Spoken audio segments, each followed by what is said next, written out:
We are now joined by SFU's political science professor Andy Hira to discuss Tuesday's surprising election results. Professor Hira, in your opinion, why do you think Americans voted for Donald Trump over what a lot of people were saying was the favorite, Hillary Clinton? It was a historic day at this year's National Aboriginal Veterans Day, as a member of Parliament was welcomed and celebrated by Squamish peacekeepers. Aziz Hajeri reports. A local photographer has created a visual reminder for us to slow down and live in the moment. He's built an art installation called Snack Art around a modern convenience, the vending machine. Anissa Hetherington has more. The BC SPCA is actually authorized to fully investigate and recommend charges to anyone, vet or not, involved in tail docking and ear cropping because it's now banned in British Columbia. Come here. Luisa Alvarez in Burnaby for BCIT Magazine. We now go live with our reporter Luisa Alvarez. Luisa, what are breeders planning to do about the ban?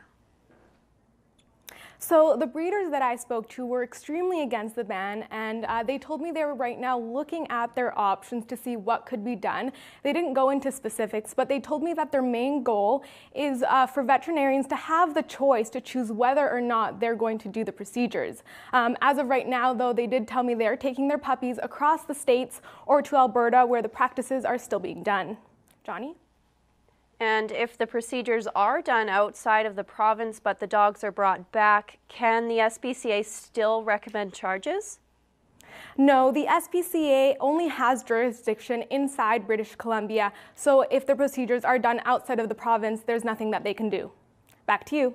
Take a look at Vancouver's upcoming forecast. On Friday, you can expect some snow with a high of 1 degree. Saturday, it warms up a tiny bit with a high of 3 degrees, and snow is expected to fall overnight.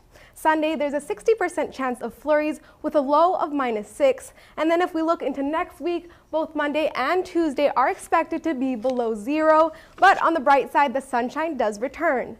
So buckle up and make sure you have your snow tires as we get closer to the holidays. The Shanghai bok choy can be grown locally here in BC. Bigger scale markets get them imported, but smaller scale farmers market here in Chinatown contribute to the choy project and get them locally grown. And as you can see behind me, the city of Port Moody has taken an initiative to restricting the parking to avoid people that want to park and ride for parking in residential areas. They've restricted it to 3 hours. But residents are concerned because Coquitlam on this side has not put up any signs restricting the parking in this area, so it is open for anyone that wants to park here and ride. Vancouver's banned most pesticides, which are bees' #1 killer, making Vancouver a perfect place to plant the hives.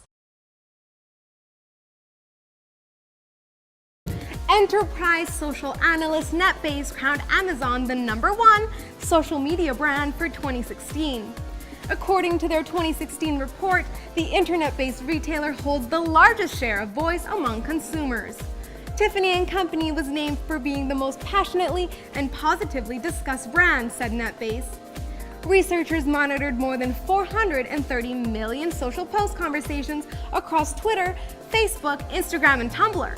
Hello everyone, I'm Luisa right here in Singapore to bring you this city's best street style. Right now we're on Orchard Road, the heart and soul of this city's shopping and high-end fashion district. Come on, let's go see what everyone's wearing. I'm falling in love with the city because Singapore is so diverse. What we've seen is just a lot of street style, so many different looks and so many different styles all on one street, and everyone absolutely rocks it. The bags, the shoes, they're all to die for. Singapore is definitely a very fashionable city.